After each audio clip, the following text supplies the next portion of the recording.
الحمد لله نحمده ونستعينه ونستغفره ونؤمن به ونتوكل عليه ونعوذ بالله من شرور أنفسنا ومن سيئات أعمالنا من يهده الله فلا مضل له ومن يضلله فلا هادي له وأشهد أن لا إله إلا الله وحده لا شريك له وأشهد أن سيدنا ونبينا ومولانا محمدا عبده ورسوله صلى الله تعالى عليه وعلى آله وأصحابه وبارك وسلم تسليما كثيرا أما بعد فأعوذ بالله من الشيطان الرجيم بسم الله الرحمن الرحيم شهر رمضان الذي أنزل فيه القرآن هدى للناس وبينات من الهدى والفرقان صدق اللہ العظیم۔ میرے قابل احترام بزرگوں اور عزیزوں، اللہ جل شانہ نے ہم سب پر بہت ہی بڑا فضل و کرم فرمایا اور مہربانی فرمائی اور رحمت فرمائی کہ ہم سب کو رمضان شریف کا مہینہ نصیب فرما دیا، جس کے لیے رجب کے چاند نظر آنے سے دعا ہو رہی تھی، اور گزشتہ جمعے کو رمضان شریف کے آخر میں جو دعا حضور صلی اللہ علیہ وسلم بڑے اہتمام سے فرمایا کرتے تھے، وہ دعا بھی میں نے آپ کے سامنے بیان کی اور تلقین کی کہ یہ دعا مانگنی چاہیے، تو وہ دعا بھی قبول ہو گئی، اور اب ہم سب الحمدللہ ماہ رمضان میں یہاں پر جمع ہیں۔ اس نعمت کا جتنا بھی شکر ادا کریں کم ہے، اس نعمت کا جتنا بھی ہم شکر ادا کریں کم ہے، اس لیے کہ اس مہینے میں اللہ پاک نے جو فضیلتیں رکھی ہیں اور جو اجر و ثواب رکھا ہے وہ بیان سے باہر ہے۔ گزشتہ جمعے کو بھی میں نے ایک حدیث آپ کے سامنے رمضان مبارک کی فضیلت کے بارے میں بیان کی تھی، آج بھی ایک حدیث میں آپ کے سامنے انشاءاللہ بیان کروں گا، تاکہ ہمیں معلوم ہو کہ یہ کیسا عظیم الشان مہینہ ہے، اور وہ لوگ کتنے خوش نصیب ہیں جن کو یہ مہینہ نصیب ہے، اور وہ اس مہینے کو پا کر دن رات اللہ تعالیٰ کی عبادت کر کے، روزے رکھ کر، تراویح پڑھ کر، دعائیں مانگ کر، ذکر کر کے، افطاری کروا کر، سحری کھا کر، نمازیں پڑھ کر جو عظیم الشان ثواب حاصل کر سکتے ہیں وہ کسی اور مہینے میں حاصل نہیں کر سکتے۔ اس لیے جو حدیث بھی آپ کو سنائی جائے پوری توجہ کے ساتھ سنیں، سمجھیں اور اس کے مطابق عمل کرنے کی کوشش کریں۔ معلوم نہیں آئندہ ہماری زندگی میں رمضان نے لکھا ہے یا نہیں، پھر نہ جانے ایسا بابرکت مہینہ ہمیں نصیب ہو یا نہ ہو۔ اب جو حاصل ہو گیا ہے اس کی قدر کر لیں۔ حضرت سلمان فارسی رضی اللہ تعالیٰ عنہ سے مروی ہے، حضرت سلمان فارسی رضی اللہ تعالیٰ عنہ سے مروی ہے کہ ماہ شعبان کی آخری تاریخ کو رسول اللہ صلی اللہ علیہ وسلم نے رمضان شریف کے بارے میں خطبہ دیا، یعنی بیان فرمایا اور خطاب فرمایا۔ شعبان کی آخری تاریخ کو رسول اللہ صلی اللہ علیہ وسلم نے ایک خطبہ ارشاد فرمایا، یعنی رمضان مبارک کی اہمیت بتانے کے لیے آپ نے بیان کیا اور فرمایا کہ اے لوگوں تم پر ایک عظمت والا اور برکت والا مہینہ سایہ ڈال رہا ہے۔ اے لوگوں تم پر ایک عظمت والا اور برکت والا مہینہ سایہ ڈال رہا ہے، یعنی ان قریب شروع ہونے والا ہے، یعنی ان قریب بڑا عظیم الشان مہینہ اور بے اندازہ برکتوں اور رحمتوں والا مہینہ شروع ہونے والا ہے۔ اس سے معلوم ہوا کہ یہ مہینہ بہت ہی زیادہ قابل قدر ہے، بہت زیادہ لائق عبادت ہے،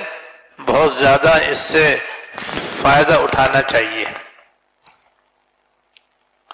فرمایا کہ اس مبارک مہینے میں اللہ جل شانہ نے ایک مبارک رات رکھی ہے، یعنی شب قدر، جس کی عبادت کا ثواب 1000 مہینوں کی عبادت سے بڑھ کر ہے۔ سب کو معلوم ہے کہ شب قدر رمضان مبارک کے آخری عشرے کی طاق راتوں کے اندر ہوتی ہے۔ طاق راتوں میں سے کوئی ایک رات ہوتی ہے، 21ویں سے شروع ہوتی ہے، یا تو 21ویں میں شب قدر ہوگی، یا 23ویں میں شب قدر ہوگی، یا 25ویں رات میں شب قدر ہوگی، یا 27ویں شب میں شب قدر ہوگی، یا 29ویں شب میں شب قدر ہوگی۔ ان 4 راتوں میں سے کوئی نہ کوئی رات ہر سال شب قدر ہوتی ہے اکثر رمضان شریف ہی میں، رمضان شریف میں ہوتی ہے، رمضان شریف کے آخری عشرے میں ہوتی ہے، آخری عشرے کی بھی طاق راتوں کے اندر ہوتی ہے۔ لہذا جو آدمی ان طاق راتوں میں جاگے گا اور اپنے آپ کو عبادت میں لگائے گا، وہ انشاءاللہ شب قدر سے محروم نہیں ہوگا۔ خاص طور پر جو آخری عشرے کا اعتکاف کرنے والے خوش نصیب ہیں، ان کو تو یہ رات مل ہی جاتی ہے الحمدللہ، کیونکہ اعتکاف خود عبادت ہے۔ اعتکاف تو ایسی عبادت ہے کہ مسجد میں کھا رہے ہیں تو عبادت، سو رہے ہیں تو عبادت، چل رہے ہیں تو عبادت، بیٹھے ہیں تو عبادت، 24 گھنٹے ان کی تو عبادت ہے۔ اور جو عبادت ہے تو عبادت کرنے والے کو شب قدر کا ثواب انشاءاللہ ضرور ملے گا۔ اور اس کی عبادت کا یہ حال ہے جیسے کہ حدیث میں آپ نے بیان فرمایا کہ 1000 مہینوں کی عبادت سے افضل ہے ایک رات شب قدر کی عبادت، اور 1000 مہینوں میں 30,000 راتیں ہوتی ہیں۔ 30,000 راتیں جاگنا اور جاگ کر عبادت کرنا کتنا مشکل، اور اس کے مقابلے میں ایک شب قدر کے اندر جاگ کر عبادت کرنا کتنا آسان، کچھ بھی مشکل نہیں، اور ثواب اس ایک رات کا 30,000 راتوں سے بھی بڑھ کر ہے۔ تو یہ ایسا مبارک مہینہ ہے کہ اللہ پاک نے اس مبارک مہینے میں ایک رات ایسی رکھی ہے کہ اس کی عبادت 30,000 راتوں کی عبادت سے بھی بڑھ کر ہے۔ اس سے بڑھ کر مہینہ، اس سے بڑھ کر فضیلت اور کیا ہوگی؟ اور یہ عشرہ بھی انشاءاللہ ان قریب آ جائے گا۔ اللہ تعالی ہم سب کو شب قدر بھی نصیب فرمائے۔ اللہ جل شانہ نے اس مہینے کے روزے فرض فرمائے ہیں۔ ماہ رمضان کے روزے ہر مسلمان عاقل بالغ مرد عورت کے اوپر فرض ہے، چاہے سردیوں میں آئے اور چاہے گرمیوں میں روزے آئے، سب پر رمضان شریف کے روزے فرض ہیں، اور اللہ تعالیٰ نے اس کی راتوں میں تراویح پڑھنے کو نفل عبادت قرار دیا ہے۔ رمضان شریف شروع ہوتے ہی ہر شب میں 20 رکعتیں تراویح کی پڑھی جاتی ہیں، اور یہ 20 رکعت تراویح حضور صلی اللہ علیہ وسلم سے ثابت ہے۔ حضور صلی اللہ علیہ وسلم نے بھی 20 رکعت تراویح باقاعدہ جماعت کے ساتھ پڑھی ہے، صحیح حدیث سے یہ ثابت ہے۔ اور پھر حضرت عمر رضی اللہ تعالیٰ عنہ کے زمانے میں صحابہ کرام کے اتفاق اور ان کے اجماع سے 20 رکعت تراویح پڑھنا ثابت ہے۔ اس لیے اس رمضان کی راتوں کے اندر تراویح پڑھنا یہ نفلی عبادت ہے، یعنی فرض نہیں ہے، واجب نہیں ہے، سنت مؤکدہ ہے۔ تو یہ بہت بڑی عبادت ہے جس کی فضیلت میں نے پچھلے جمعہ بیان کی تھی کہ اللہ تعالیٰ نے 20 رکعت میں 40 سجدے رکھے ہیں، اور ایک سجدہ ہی بندے کو اللہ تعالیٰ کے سب سے زیادہ قریب کرنے والا ہے۔ اس طرح جب 40 سجدے آدمی اللہ تعالیٰ کی بارگاہ میں کرتا ہے تو بندہ اللہ تعالیٰ کے نہایت مقرب ہو جاتا ہے اور اللہ تعالیٰ کے نہایت قریب ہو جاتا ہے۔ تو یہ 40 سجدے اللہ تعالیٰ نے اپنے بندوں کو اپنے قریب کرنے کے لیے رکھے ہیں، اس لیے شوق و ذوق کے ساتھ، توجہ اور دھیان کے ساتھ اور اہتمام کے ساتھ تراویح پڑھنی چاہیے۔ مردوں کو بھی تراویح پڑھنی چاہیے اور باجماعت ادا کرنی چاہیے، عورتوں کو بھی تراویح پڑھنی چاہیے اور اپنے وقت پر پڑھنی چاہیے، اس میں سستی نہیں کرنی چاہیے۔ بعض خواتین کے اندر تراویح پڑھنے میں بڑی سستی پائی جاتی ہے، افطاری کی تیاری کی وجہ سے، اور کھانا کھانے کے بعد بس پھر وہ سست ہو جاتی ہیں، اور سست ہونے کی بنا پر پھر تراویح یا تو چھوڑ دیتی ہیں، جو بڑی معلومی کی بات ہے، یا پھر بہت ہی مشکل سے چند رکعت پڑھ لیتی ہیں۔ یہ کافی نہیں ہے، خواتین کو وہ چاہیے کہ چاہے وہ سحری افطاری کی تیاری کم سے کم کریں لیکن تراویح پوری پڑھیں اور اہتمام کے ساتھ پڑھیں اور وقت مستحب کے اندر پڑھیں۔ بہرحال رمضان کے روزے ہر مسلمان عاقل بالغ مرد عورت پر فرض ہے، اور رات میں تراویح پڑھنا یہ نفلی عبادت ہے۔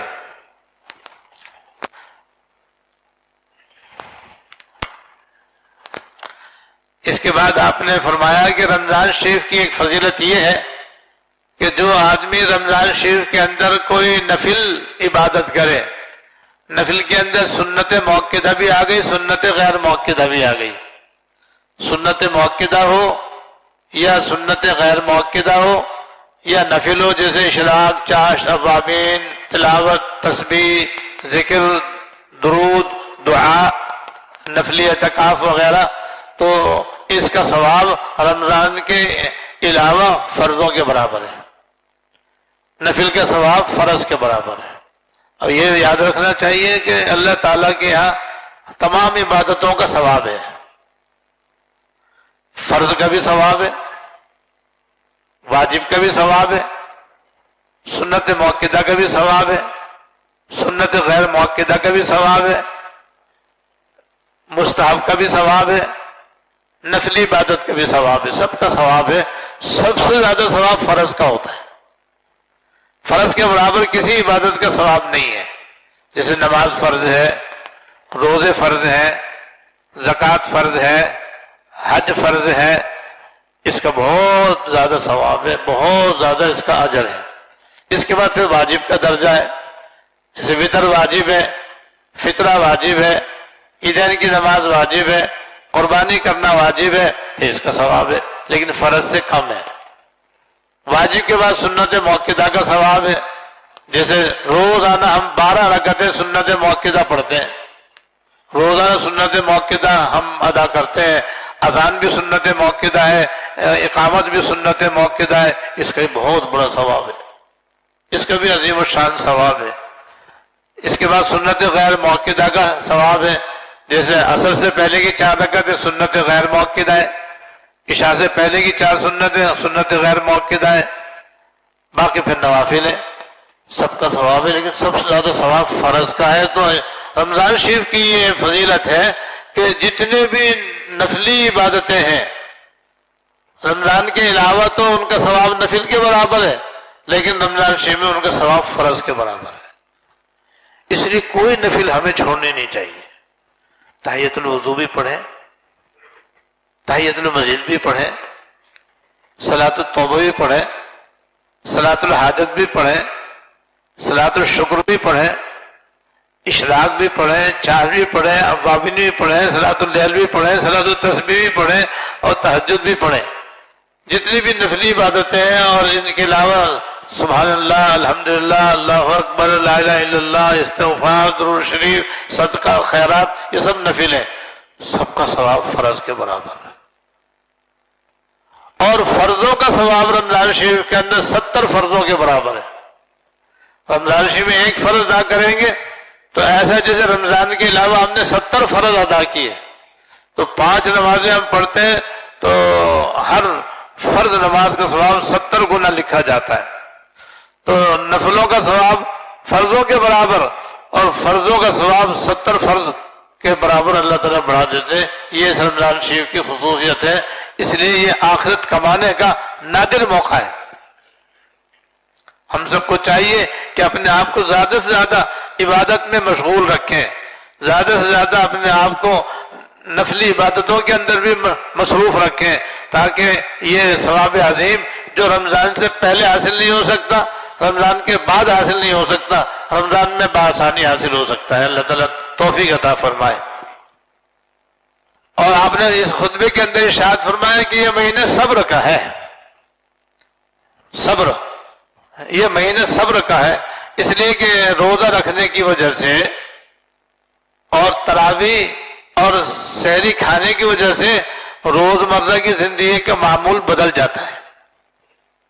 اور جب آدمی کا معمول بدل جاتا ہے تو طبیعت کے خلاف صورتحال پیش آتی ہے۔ کھانے کا بھی وہ وقت نہیں جو پہلے تھا، سونے کا بھی وہ وقت نہیں جو پہلے تھا، ہر چیز میں تبدیلی آ جاتی ہے اس مبارک مہینے کے آنے کے بعد، اور طبیعت کے خلاف جب کوئی بات پیش آتی ہے تو آدمی غصہ آتا ہے، جس کی وجہ سے بعض لوگ بے قابو ہو جاتے ہیں۔ تو آپ نے تلقین فرما دی کہ دیکھو یہ مہینہ صبر کا ہے، برداشت کرنے کا ہے، تحمل کا ہے، طبیعت کے خلاف، مرضی کے خلاف جہاں بھی کوئی بات پیش آئے صبر سے کام لو، برداشت کرنے کی عادت ڈالو۔ تو یہ روزہ ہمیں صابر بنانے کے لیے آیا ہے، روزے اس لیے بھی ہم پر فرض ہے تاکہ صبر و تحمل کی ہمارے اندر عادت پڑ جائے، اور اللہ تعالیٰ بھی حلیم ہے، اللہ تعالیٰ کے رسول صلی اللہ علیہ وسلم بھی حلیم ہے، اور ان دونوں کی تعلیم بھی ہمارے لیے یہ ہے کہ ہم حلیم و بردبار بنیں۔ جب بنے تو روزہ اس کا بہترین ذریعہ ہے، لہذا روزے میں غصے کو قابو میں رکھنا چاہیے۔ گھر کے اندر بھی بعض باتیں مرضی کے خلاف ہو جاتی ہیں، کھانے کی بھی، پینے کی بھی، اور سونے جاگنے کی بھی، تحمل سے کام لے۔ کہ رمضان شریف کا مہینہ لڑنے کا مہینہ نہیں ہے، غصہ کرنے کا مہینہ نہیں ہے، صبر و تحمل کا مہینہ ہے، نرمی اور کیا کہتے ہیں شفقت کا مہینہ ہے، یہ کہ سب پر شفقت کی جائے اور سب کے ساتھ نرم برتاؤ کیا جائے۔ اور یہ غمخواری کا مہینہ ہے، اس لیے کہ جب آدمی روزہ رکھ لیتا ہے اور صبح شام تک روزے سے رہتا ہے تو آدمی کو بھوک پیاس کی تکلیف ہوتی ہے، کسی کو کم ہوتی ہے، کسی کو زیادہ ہوتی ہے، کسی کو بہت زیادہ ہوتی ہے، اور چاہے روزہ سردیوں کا ہو چاہے گرمیوں کا ہو، کمی بیشی تو ہوتی ہے لیکن تکلیف ضرور ہوتی ہے۔ اس سے آدمی کو ان اپنے دوسرے مسلمان بھائیوں کی تکلیف کا احساس ہونا چاہیے کہ جو غربت کی وجہ سے بیچارے فاقے میں مبتلا رہتے ہیں، دونوں وقت انہیں پیٹ بھر کر کھانا نہیں ملتا، ایک ٹائم ملتا ہے تو دوسرے ٹائم نہیں ملتا، اور کبھی ملتا ہے کبھی نہیں ملتا، تو ہمیں اپنے گرد و پیش میں اپنے غریب مسلمان بہن بھائیوں کا بھی خیال کرنا چاہیے، اور روزہ رکھ کر کے ہمیں ان کی بھوک پیاس کا احساس ہونا چاہیے۔ یہ ہے غمخواری۔ لہذا ہم جہاں تک ہو سکے اپنے مال سے ان کی مدد کریں تاکہ وہ بھی آرام سے کھا پی سکیں، اور ان کے یہاں بھی سحری کا اور افطاری کا کچھ مناسب انتظام ہو جائے، اور ان کی بھوک پیاس کا بھی کوئی مداوع ہو جائے۔ تو یہ مہینہ غمخواری کا مہینہ ہے، یہ مہینہ صبر و تحمل کا مہینہ ہے۔ اور فرمایا اس حدیث میں کہ اس مہینے میں مومن کا رزق بڑھا دیا جاتا ہے، اس مہینے میں مومن کا رزق جو ہے وہ بڑھا دیا جاتا ہے۔ یہ ایسی چیزیں جو ہر سال ہم اپنی آنکھوں سے دیکھتے ہیں کہ سارے سال کسی مسجد میں بھی دسترخوان آپ کو نظر نہیں آئے گا، اگر ہوگا تو چھوٹا سا دسترخوان نظر آئے گا جو نفلی روزہ رکھنے والے اپنے طور پر بچھا کر کے اپنا روزہ افطار کرتے ہیں۔ لیکن جیسے رمضان شریف میں ہر مسجد کے اندر افطار کے وقت کتنے زبردست دسترخوان ہوتا ہے، اور اس میں کیا چیز نہیں ہوتی،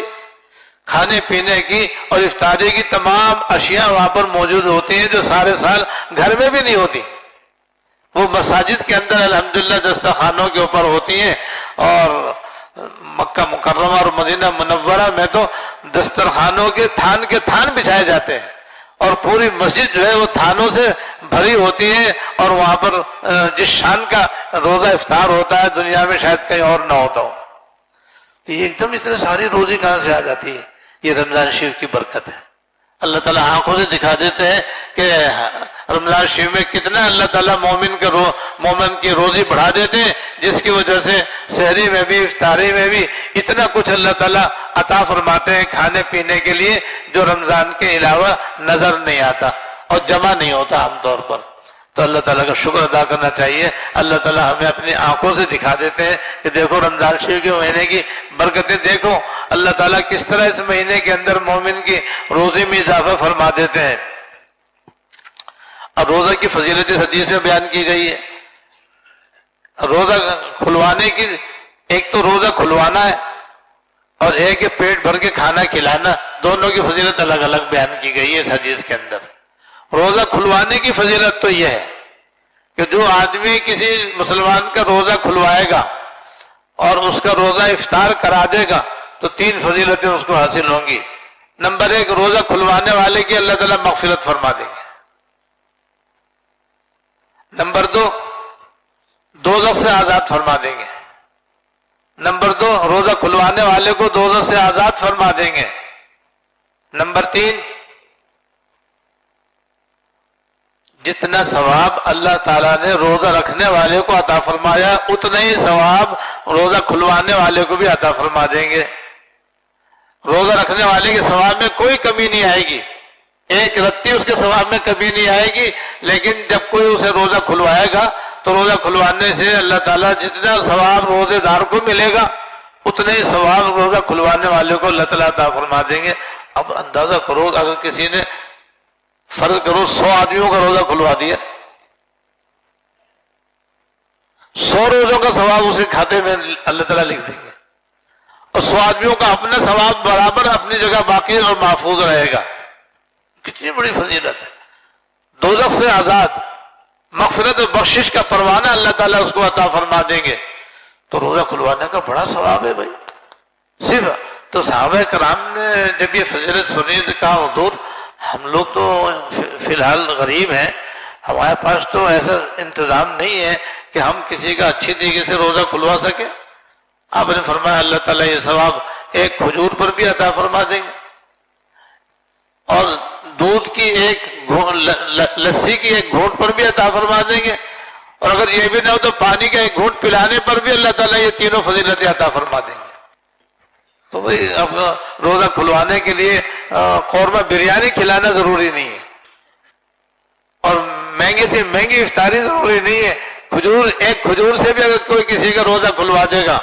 یا پانی کا ایک گلاس بھر کر اس کو پلا دے گا تو اللہ تعالیٰ اس پر بھی یہ ثواب عظیم عطا فرما دیں گے۔ تو 3 فضیلتیں روزہ کھلوانے کی، ایک تو روزہ کھلوانے والے کی مغفرت ہو جائے گی، دوسرے وہ دوزخ سے آزاد ہو جائے گا،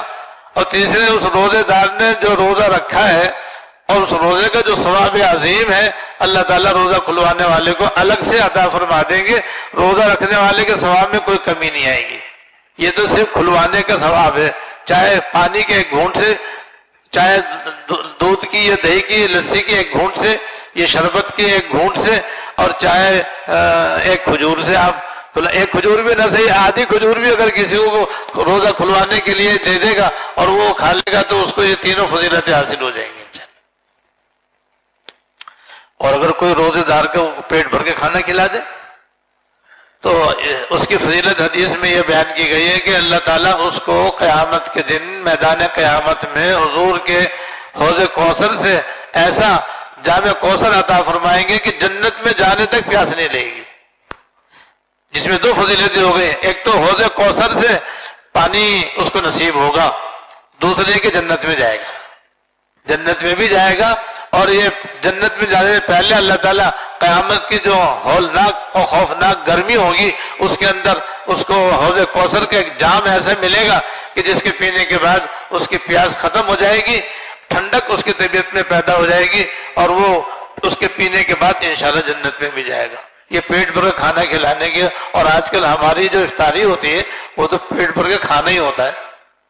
اس میں کون سی چیز نہیں ہوتی، ساری چیزیں، ہر قسم کا پھل موجود ہوتا ہے، اور کھانے کی جتنی چیزیں ہوتی ہیں کئی قسم کی دسترخوان پر موجود ہوتی ہیں، تو اس لیے بھائی روزہ افطار کرانے کا بڑا ثواب ہے، لہذا اپنے گھر میں افطار کرانے کا بھی یہ ثواب ہے، اپنے پڑوسیوں کو کرانے کا بھی یہ ثواب ہے، اپنے دوستوں کو افطار کرانے کا بھی یہ ثواب ہے، اور مساجد کے اندر بھی آداب کے ساتھ مسجد کی صفائی ستھرائی کا لحاظ رکھتے ہوئے اور مسجد کو گندا کرنے سے بچتے ہوئے افطار کرانے کا بھی یہ ثواب عظیم ہے۔ یہ اس حدیث میں آپ نے ارشاد فرمایا، اور آپ نے یہ بھی فرمایا کہ اس مہینے میں اللہ پاک نے 3 حصے رکھے ہیں۔ پہلے حصے کو اللہ پاک نے موجب رحمت بنایا ہے، پہلے عشرے میں اللہ تعالیٰ کی رحمتوں کی بارش ہوتی ہے تو ہر مسلمان اس سے مستفید ہوتا ہے۔ دوسرے عشرے کے اندر اللہ تعالیٰ نے مغفرت کے واسطے اس کو مقرر فرمایا ہے، اس میں اپنے بندوں کو اللہ تعالیٰ معاف فرماتے ہیں، درگزر فرماتے ہیں، کیونکہ انہوں نے روزے رکھے، تراویح پڑھی، توبہ کی، استغفار کیا، تو یہ سب کچھ کیا اللہ کی رحمت سے کیا، جو کچھ بھی کیا اس نے اللہ تعالیٰ کی رحمت سے کیا، اس کا اپنا کوئی کمال نہیں تھا، یہ اللہ تعالیٰ کی رحمت نے اس سے یہ سب کام کرائے، جب وہ ہو گئے تب وہ مغفرت قابل ہو گیا، اس لیے دوسرے عشرے میں اللہ تعالیٰ مغفرت فرماتے ہیں۔ اور آخری عشرہ اللہ پاک نے دوزخ سے آزاد کرنے کے لیے رکھا ہوا ہے کہ پھر ان تمام روزے رکھنے والوں کو اور تمام تراویح پڑھنے والوں کو، توبہ استغفار کرنے والوں کو، ذکر و تلاوت کرنے والوں کو، دعا کرنے والوں کو اللہ تعالیٰ دوزخ سے بری فرما دیتے ہیں۔ چنانچہ ایک حدیث میں ہے کہ روزانہ افطار کے وقت اللہ جل شانہ 10 لاکھ آدمی دوزخ سے آزاد فرماتے ہیں۔ 10 لاکھ آدمی جن پر جہنم واجب ہو چکی ہوتی ہے، اللہ تعالیٰ روزانہ افطار کے دوزخ سے ان کو آزاد کرتے ہیں، روزانہ اللہ تعالیٰ ان کو دوزخ سے بری فرماتے ہیں۔ تو بھئی جو اللہ تعالیٰ سے دوزخ سے آزادی کی دعا کریں گے وہ کیسے معروم رہیں گے؟ انشاءاللہ وہ بھی اسی جن کی مغفرت ہونے والی ہے اور وہ ہو رہی ہے، یہ بھی اس میں انشاءاللہ شامل ہوں گے۔ تو روزانہ ہمیں افطار کے وقت دوزخ سے آزادی کی دعا کرنی چاہیے، یہ افطار کے وقت کی فضیلت ہے۔ اور ہر رات میں 6 لاکھ آدمی اللہ تعالیٰ دوزخ سے آزاد فرماتے ہیں، اور جب آخری رات آئے گی اس آخری رات میں اللہ تعالیٰ پورے مہینے کے حساب سے مجموعی تعداد دوزخ سے بری فرمائیں گے۔ تو کتنی اللہ تعالیٰ کی دوزخ سے آزادی اور مغفرت اور بخشش کا اللہ پاک نے اس مہینے میں انتظام اور اہتمام فرمایا ہے، لہذا وہی اس مبارک مہینے سے زیادہ سے زیادہ استفادہ کریں، ایسا نہ ہو کہ ہمارا وقت ضائع ہو جائے۔ ایک تو گناہوں سے بے انتہا بچیں، چھوٹے بڑے گناہ سب ہمیں معلوم ہے، بیان ہوتے رہتے ہیں، جو بھی آپ کو معلوم ہے، نہیں معلوم ہے تو معلوم کر لیں، بس گناہوں سے اپنے آپ کو بچائیں، اور جو وقت بچے عبادت میں اپنے آپ کو لگائیں، دنیا کے کام بھی بقدر ضرورت کریں، ڈیوٹی ملازمت بھی بقدر ضرورت کریں، لیکن جہاں بھی وقت بچے فضول باتوں کے اندر نہ گزاریں، فضول کاموں کے اندر نہ گزاریں، بیکار کاموں کے اندر وقت ضائع نہ کریں۔ جس کے اندر ٹی وی دیکھنا بھی آ گیا یہ بھی فضول ہے، ایسے ہی موبائل کا غلط استعمال، موبائل کے 3 استعمال ہیں، ایک حرام و ناجائز جس کے اندر فحش تصاویر اور فحش پروگرام اور فلمیں دیکھی جاتی ہیں یعنی باللہ،